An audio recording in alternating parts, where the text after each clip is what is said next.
දැන් අපි ලියපු කෝඩ් එක පොඩ්ඩක් රිවිව් කරලා බලමු. ඒකට හේතුව තමයි දැන් අපි මේ අපේ ඇප් එක හදාද්දි ගොඩාක් චේන්ජස් කරගෙන ගියානේ.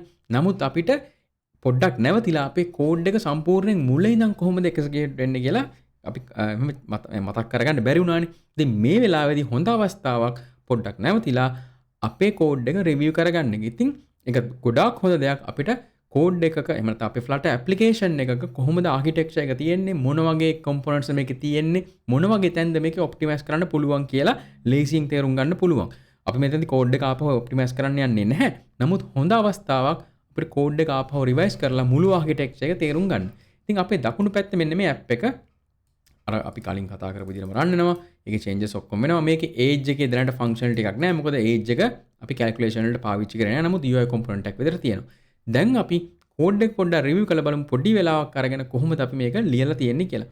ඒගොල්ලන්ට මතකයි main.dart කියන එක ඇතුලේ තමයි අපේ ෆන්ක්ෂන්ස් ඔක්කොම පටන් ගන්න, ඒ කියන්නේ එක්සිකියුට් වෙන්න පටන් ගන්න. ඒකේ main ෆන්ක්ෂන් එක තමයි මුලින්ම රන් වෙන්නේ. ඒකේ අපි run app කියලා ෆන්ක්ෂන් එකක් කෝල් කරනවා. ඒකට මම මගේ ඇප්ලිකේෂන් එක පාස් කරනවා. my app හරි කැමති එකක් මේකට දාමුකෝ BMI calculator app කියලා. මේ ක්ලාස් එක තමයි මුලින්ම රන් වෙන්න පටන් ගන්න. ඒකේ දැනට අපේ තියෙන stateless widget එකක්. ඉතින් ඔයගොල්ලෝ මතකයි stateless සහ stateful කියලා widgets වර්ග දෙකක් තියෙනවා. stateful widget එකක් කියලා කියන්නේ අපේ component එකක් ඇතුලේ මොන හරි data වෙනස් වෙනවා නම් අන්න ඒ data වෙනම තියාගෙන ඉන්න එක. එතකොට UI එක refresh වුණා කියලා අපේ data ටික නැති වෙන්නේ නැහැ. ඉතින් මේක ඒකේ අනිත් වර්ගයක widget එකක් stateless widget එකක්. මේ application එකට වෙනම state එකක් තියාගෙන නැහැ මෙයා. නමුත් මේක පාවිච්චි කරන විදිහ අනුව වෙනස් වෙනවා. අපේ app එකේ ඇත්තටම state එකක් තියෙනවා. අපේ ඒ app එකේ state එක තියෙන්නේ මෙන්න මේ BMI calculator කියන page එක ඇතුලේ. නමුත් මුළු app එකට මෙන්න මේ widget එකට state එකක් නැහැ කියලා කියන්නේ මම වැරදිලා හරි මේ සම්පූර්ණ widget එකම rebuild කරොත්, يعني මෙන්න මේ widget එක ආපහු screen එකේ ඇන්දොත්, එහෙම නැත්නම් මෙන්න මේ build function එක run වුණොත් මගේ ඔක්කොම data ටික නැති වෙනවා කියන එක තමයි මෙන්න මේ stateless widget කියන එකේ තේරුම. ඒ කියන්නේ මේ stateless widget එක repaint කරොත් මේ සම්පූර්ණ ඔක්කොම ටික run වෙනවා. ඒතර මගේ මේකේ good data මම ඇත්තටම define කරලා නැහැ. තිබුණා නම් ඒව ඔක්කොම reset වෙනවා. ඉතින් මේ stateless widget එකේ අපි return කරනවා material app එකක්. material කියලා කියන්නේ Google ළඟ තියෙන design principle එක, එහෙම නැත්නම් design pattern එක, UI designing ඒ app එකක් තමයි return කරන්නේ. ඒකේ theme එකක් මම දාලා තියෙනවා. දැනට පොඩි trick එකක් විදිහට theme එකක් මම color එකක් දීලා generate කරගන්නවා. පොඩ්ඩක් මේ color scheme dot from seed කියන එක බලන්න. අපි ඉස්සරහට බලමු ඇත්තටම අපිටම කියලා color scheme එක define කරගන්නේ කොහොමද කියලා. material 3 කියන අලුත් material version එක පාවිච්චි කරගෙන material කියලා කියන්නේ UI design කරන framework එක. එහෙම නැත්නම් guideline set එකක්. ඒකේ මේ version 3 එක පාවිච්චි කරන්න කියලා තමයි මේ කියන්නේ. home page එක විදිහට BMI calculator page කියලා මම widget එකක් හැදුවා. ඒක මං යනවා. ඒක stateful widget එකක්. ඒකට හේතුව මම ඒකේ data ගොඩක් තියාගෙන ඉන්නවා. උදාහරණයකට පේනවා Ismail the height the weight age BMI අන්තිමට calculate කරලා උත්තරේ ඒ ඔක්කොම මම තියාගෙන ඉන්නවා. ඒක නිසා මට අනිවාර්යෙන් මේකට stateful widget එකක් ඕනේ. ඉතින් මේ stateful widget එක ඇතුලේ මම මෙන්න මේ variables ටික define කරලා තියෙන නිසා මම UI එක refresh කරාට එහෙම නැත්නම් UI එක repaint කරාට මේ data ටික නැති වෙන්නේ නැහැ. ඒක නිසා තමයි මෙන්න මේකට මම full widget එකක් පාවිච්චි කරේ. මොකද මගේ මේ UI change වෙනකොට මේ UI එක change වෙද්දි මේ build function එක අනිවාර්යෙන් run වෙන්න ඕනේ. එහෙම වෙද්දී උදාහරණයක් මම පෙන්නනවා. දැන් මේක වෙනස් කරපුවම මේ UI function එක run වෙනවා. හැබැයි ඒක run වුණාට මේ data reset වෙන්නේ නැහැ. ඒක නිසා මට state එකක් එහෙම තමයි UI එකේ data ටික තියාගෙන UI එක update කරන්න පුළුවන්. UI එකේ update වෙන එකට data වල තත්ත්වය බාධාවක් නැහැ. එහෙම නැත්නම් ඒක අනිත් පැත්ත. UI එක update වුණා කියලා data නැති වෙන්නේ නැහැ. ඉතින් මෙන්න මෙහෙම මට stateful widget එකක් මම හදලා තිනවා. ඒකේ මම return කරනවා scaffold එකක්. ඔයාලට මතකයි scaffold කියලා කියන්නේ මගේ canvas එක. ඒකේ තමයි මම data නැත්නම් මගේ UI elements අඳින්න පටන් ගන්න. app bar එකක් මම දාලා තිනවා. app bar කියලා කියන්නේ සාමාන්‍යයෙන් UI එකකට එහෙම නැත්නම් app එකකට මෙන්න මේ උඩින් එන BMI calculator කියලා මෙතන තියෙන්නේ. අන්න ඒකට තමයි app bar කියලා කියන්නේ. ඒකට තව actions මොනවා හරි දාන්න පුළුවන්. ඔයගොල්ලෝ සමහරවිට දැකලා තියෙන්නේ මෙන්න මේ app එකේ මේ හරිය වගේ සමහරලාට එනවා search button එකක්. එහෙම නැත්නම් මෙන්න මෙතන menu එකක් එනවා. ඒ ඔක්කොම අපිට පස්සේ දාන්න පුළුවන්. අපේ ඊළඟ app එක හදනකොට අපි ඒක ගැන පොඩ්ඩක් බලමු. දැනට app bar එකක් return කරලා තිනවා.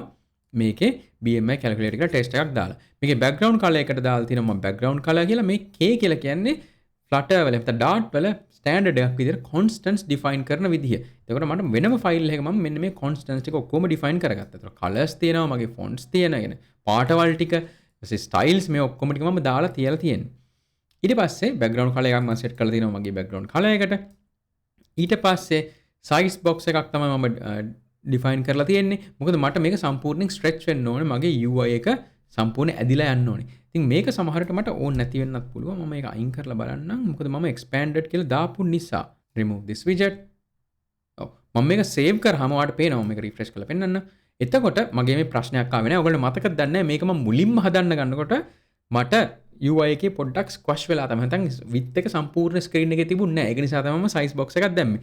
මෙන්න මේ හේතු නිසා තමයි මම කිව්වේ කෝඩ් එක ආපහු රිවිව් කරන එක ඉතාම වැදගත්. මොකද මම මුලින්ම ගත්ත ඩිසිෂන් සමහරලාට දැන් වෙද්දි ඕන නැති වෙන්න පුළුවන්. ඔන්න උදාහරණයකට size box එකක් අවශ්‍ය වුණේ නැහැ. ඒකට හේතුව මම columns ඇතුලේ මෙන්න මේ expanded කියලා එකක් දාලා තියෙනවට මතකද දන්නේ. expanded එකෙන් වෙන්නේ ඒක ඇතුලේ තියෙන widget එක එයාගේ parent widget එකේ උඩරිම ගන්න පුළුවන් width එක එහෙම නැත්නම් height එක අරගන්නවා. එහෙම නැත්නම් expand වෙනවා.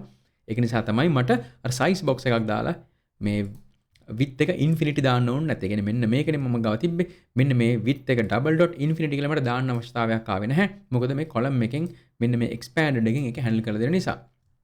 දැන් මේතන column එකක් තියෙනවාට මතකයි. column කියලා කියන්නේ උඩ ඉඳන් පහළට මගේ widgets දාන එක. ඒ කියන්නේ උදාහරණයක් විදිහට මෙතන මගේ මෙන්න මේ සම්පූර්ණ set එක තියෙනවා. ඊට පස්සේ මේ සම්පූර්ණ box එක තියෙනවා. ඊට පස්සේ මෙන්න මේ සම්පූර්ණ box දෙකක් තියෙනවා. ඊට පස්සේ අන්තිමට BMI කියලා එකක් තියෙනවා. ඒතර මේකේ UI එකේ parent උඩ level එකේ ඉඳන් බැලුවොත් widgets තියෙන්නේ උඩ ඉඳන් පහළට තමයි layout එක තියෙන්නේ. ඔව් හරි. දැන් මෙන්න මේ widget එක ගත්තොත් ඒකේ තියෙන්නේ දකුණටයි වමටයි. ඒ කියන්නේ එහෙම එක තියෙන්නේ horizontal විදිහට. හැබැයි parent widget එක parent layout එක තියෙන්නේ උඩ ඉඳන් පහළට. ඒක නිසා තමයි මේකට අපි column එකක් පාවිච්චි කරලා තියෙන්නේ. ඉතින් මේ column එක ඇතුලේ තියෙනවා main axis alignment cross axis alignment වල මම කතා කරා main axis එක කියලා කියන්නේ default layout එක තියෙන විදිය column එකක නම් උඩ ඉඳන් පහළට තියෙන්නේ row එකක නම් වම් පැත්තේ ඉඳන් දකුණට තමයි තියෙන්නේ. ඒකේ elements කොහොමද align වෙන්න ඕනේ කියලා තමයි දාලා තියෙන්නේ. මම column එක ඇතුලේ තව column එකක් දාලා දෙනවා. ඒකට ඔයගොල්ලන්ට මතකද දන්නේ නැහැ. මම පටන් ගන්නකොට මෙන්න මෙතන යට පහළ button එකක් දාලා තමයි වැඩි පටන් ගත්තේ. ඒ බටන් එක දාපු නිසා මට ඕන වුණා මගේ උඩ කොටසයි යට කොටසයි වෙන් කරන්න.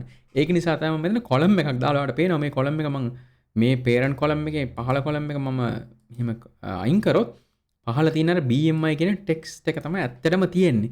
ඉතින් දැන් ඔන්න මට තව optimize කරන්න තව chance එකක් තියෙනවා. ඒ තමයි මෙහිම ඇත්තටම column එකක් තවත් අවශ්‍ය නැහැ. ඒකට හේතුව මගේ මෙන්න මේ column එකක් already column එකක්. ඒකේ මෙන්න මේ elements ටික දැම්මත් හරි. ඔයගොල්ලන්ට මතකයි මම ඇයි එහෙම කරේ කියලා. මොකද මතකද මෙන්න මේ padding එකක් මට දාන්න ඕන වුණා. පහළ button එක තියෙද්දි ඒ button එක සම්පූර්ණයෙන් දිගාරින්න මම ඒකේ UI එක අරගෙන පෙන්නන්න. මොකද ඒ UI එකේ තිබුණා අපි කොහොමද හරියටම කරන්න ඕනේ කියලා. මෙන්න මේක තමයි අපි පාවිච්චි කරපු UI එක. මේක බලාගෙන අපි හදන්න ගියේ. ඒතකොට ඔයාට මතකයි මෙන්න මේ UI එකේ මෙන්න මේ කොටස තියෙන්නේ මේ කොටස පැඩින් එකක් තියෙනවා. හැබැයි බටන් එක සම්පූර්ණ width එකටම ගිහින් තිබුණා. ඒක නිසා තමයි මම උඩ කොටස වෙනම පැඩින් එකකට දාලා දැම්මේ පහළ U එලිමන්ට් එක. ඔන්න මම මේක වහලා පෙන්නන්නම්. ඒක පැඩින් එක තිබුණේ පොඩි ප්‍රමාණයකට විතරයි. මේක මම පස්සේ වෙනස් කරා. පහු පැඩින් එකක් දාලා නමුත් වෙනම බටන් එකක් තමයි මෙතන තිබුණේ. ඒක නිසා මගේ මේ UI එක තවත් ඔප්ටිමයිස් කරන්න පුළුවන්. කොහොමද කරන්නේ? ඇත්තටම මෙන්න මේ child column එක වැඩක් නැහැ. ඒ කොලම් එක මොකද කොහොමත් කොලම් එකක් ඇතුලේ තමයි මේ ටික තියෙන්නේ. කොහොමත් මේ parent ගේ දාන ඒවා මෙන්න මේ කොලම් එකේ දාන ඒවා උඩ ඉඳන් පහළට තමයි data ටික තියෙන්නේ. ඒ elements ටික තියෙන්නේ. මෙන්න මේ row එක මෙන්න මේ සම්පූර්ණ height කියන section එක මේ width එකයි height එකයි age එක කියන සම්පූර්ණ set එක සහ මේ BMI කියන ඔක්කොම ටික තියෙන්නේ උඩ ඉඳන් පහළට. දැන් පැහැදිලි මේ කොලම් එක ඇතුලේ තව කොලම් එකක් මම මෙන්න මෙතන දාලා තිනවා.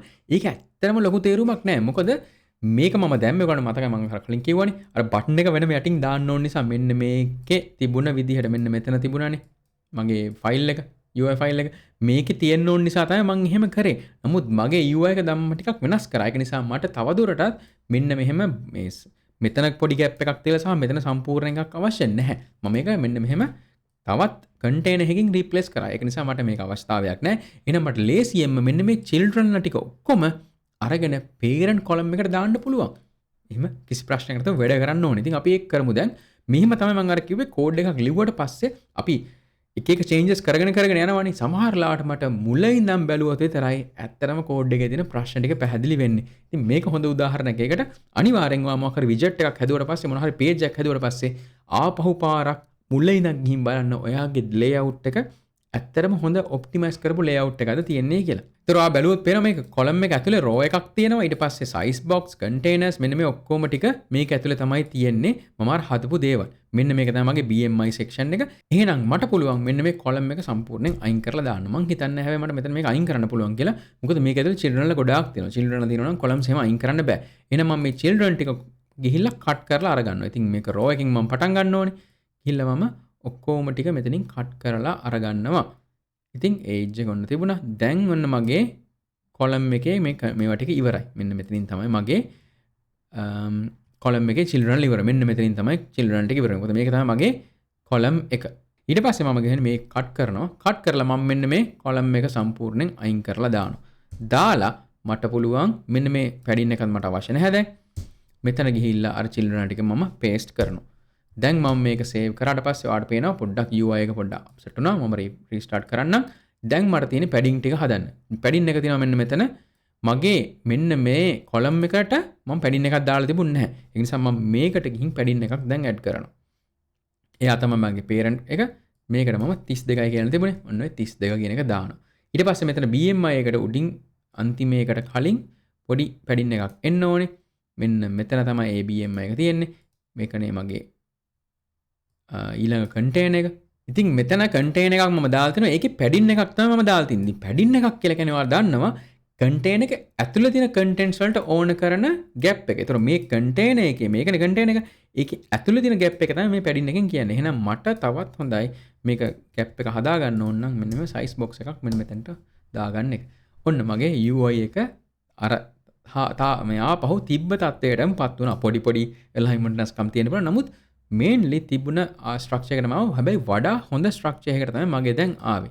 ඉතින් ඔන්න මගේ UI එක අපි දැන් ඔන්න ඊටු ටික කියවගෙන යන්න. ඔන්න කොලම් එකක් තියෙනවා. මම පැඩින් එකක් දැන් දැම්මා. පළවෙනි රෝ එකේ කියන්නේ මොකද්ද? පළවෙනි රෝ එකේ තියෙනවා මෙන්න මේ මගේ gesture detector එක, මෙන්න මේ male කියන බටන් එක සහ female කියන බටන් එක. ඉතින් මම මේක ආපහු මුලින් ඉඳන් පැහැදිලි කරලා දෙන්නේ නැහැ. වැදගත් දේ තමයි gesture detector කියලා අලුතෙන් ක්ලාස් එකක් අපි ඉගෙන ගත්තා.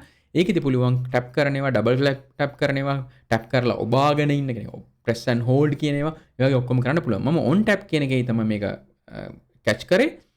ඒකේ is male කියලා මම variable එකක් තියෙනවා. ඒක true කරා මෙන්න මේ male කියන බටන් එක click කරොත් ඊට පස්සේ BMI value එක calculate කරලා set state කරනවා. BMI value එක BMI කියන local variable එක. නැත්නම් state variable එක. මොකද state variable එක කියලා කියන්නේ මේ BMI කියන එක තියෙන්නේ state කියන class එක ඇතුලේ හදපු variable එකක් නිසා ඒක functions වලින් එළිය. කියන්නේ build function එකකින් එළිය තියෙන්නේ. මේ function එකේ නෙමෙයි හදලා තියෙන්නේ. එතකොට මේ UI එක rebuild වුණා කියලා කිසි ප්‍රශ්නයක් නැහැ. set state කියන එකෙන් කියන්නේ මම මෙන්න මෙතන දාලා තියෙන function එකෙන් මම කියනවා Flutter framework එකට මෙන්න මේ UI element එක dirty ආපහු rebuild කරන්න කියලා. එහෙම නැත්නම් මේ variable එක ඇතුළේ function එක දාලා තියෙන ඒවා ටික මෙන්න මේ section එකේ තියෙන ළඟම තියෙන stateful widget එක rebuild කරන්න කියලා කියනවා. මේක ඇතුළේ කියන්නේ state කරන ගමන් මෙන්න මේ ටිකත් execute කරන්න කියලා. ඔයාලට ගිහලා set state එක පොඩ්ඩක් ගිහින් බලන්න පුළුවන් කොහොමද ඒක කරලා තියෙන්නේ කියලා. function එකක් අරගෙන තියෙනවා. function එක ලොකු වැඩි function එකක් අරගෙන තියෙනවා. ඊට පස්සේ ඒ function එකේ life cycles එක අරගෙන මෙන්න මෙහෙම ගොඩාක් ජාලි check කරලා තමයි අන්තිමට function එක execute කරන්නේ. ඉතින් මේ fn කියන එක ඔයාලට පේනවා fn එක execute කරනවා. ඊට පස්සේ තමයි function එක කියන්නේ UI එක rebuild කරන්න කියලා කියන්නේ. ඉතින් මෙන්න මෙහෙම දේවල් කරන්න පුළුවන් set state කියලා කියන්නේ ළඟම තියෙන stateful widget එක. ඒතර මං ගාව තියෙන ළඟම තියෙන stateful widget එක මොකද්ද? මගේ මේ stateful widget එකමනේ සම්පූර්ණ parent widget එකමනේ. ඒක මම තියාගන්න ඒක ඉස්සරහට ඕන වෙයි. අයියල් මං කිව්වේ ළඟම තියෙන stateful widget එක කියලා කිව්වේ අයියල් වලට පස්සේ තේරෙයි. මෙන්න මෙහෙම UI එක අප්ඩේට් කරවන්න පුළුවන්. ඉතින් ඕකම තමයි කරලා තියෙන්නේ female එකටත්. ඒක ඔයාලට පේනවා මෙතන state එකේ මම ඊළඟට male කියන එක false කරලා තියෙන්නේ. ඒ වගේම පහළට ගියාට පස්සේ ඔයාලට බලා ගන්න පුළුවන්. මං ගාව තියෙනවා මෙන්න මේ height එකට මම හදපු slider එකක් තිබ්බා. මෙන්න මේ slider එක. ඒකේ minimum එකයි maximum එකයි. දැන් මේකේ on change එකෙත් මම අර BMI එක calculate කරනවා. ඊපස්සේ ආපහු set state කරනවා. ඒතර UI එක refresh වෙන නිසා. ඕකම තමයි ඊළඟ ඒවටත් කරලා තියෙන්නේ. ඉතින් ඔන්න ඔහොම තමයි මගේ UI එක මම හැදුවේ. මට මේක කරන්න පුළුවන් තව optimizations තියෙනවා. ඒවා අපි ඉස්සරහට බලමු. නමුත් මම දැනට පොඩ්ඩක් ආට පැහැදිලි කිරීමක් කරන්න. ඒ තමයි මෙන්න මේ gesture detector එකක් තිබුණානේ. ඔයාලට පේනවා මෙන්න මේ gesture detector එක සහ මේ gesture detector එකේ ඇත්තටම සමානයි. මේකේ කරපු දෙයි මේකේ කරපු දෙයි ඉතාලම සමානයි. වෙනසකට තියෙන්නේ ඒකේ icon එක වෙනස් සහ text එක වෙනස්. ඒ වගේම ඒකේ function එකේදී මෙන්න මේ ismail true කියන එක මෙතන තියෙනවා. ඊළඟ එකේ තියෙන ismail false කියන එක. ඕක හැර අනිත් හැම එකම සමානයි. UI එක පේන විදිහ සමානයි. බැක්ග්‍රවුන්ඩ් කලර් එක සමානයි. මම on tab එකේ තමයි මේකත් මේ හැම ෆන්ක්ෂන් එකම ලියලා තියෙන්නේ. ඒක නිසා මට කැමති නම් පස්සේ වෙලාවක මෙන්න මේ gesture detector කියන එක වෙන ක්ලාස් එකකට අරගන්න පුළුවන්. එතකොට මට මෙන්න මෙහෙම ඩුප්ලිකේට් කර කියන්න ඕනේ නැහැ. ඒතර මට පාස් කරන්න ඕනේ මෙන්න මේ on tab එකේදී මොකද්ද උන ෆන්ක්ෂන් එක කියලා. එහෙමත් නැත්නම් මට මෙන්න මේ කොටස විතරක් දාන්නත් පුළුවන්. එන වේරියබල් එක මොකද උනේ කියලා. ඒතර වේරියබල් එක ස්වැප් කරන එක නෑ කරන්නේ.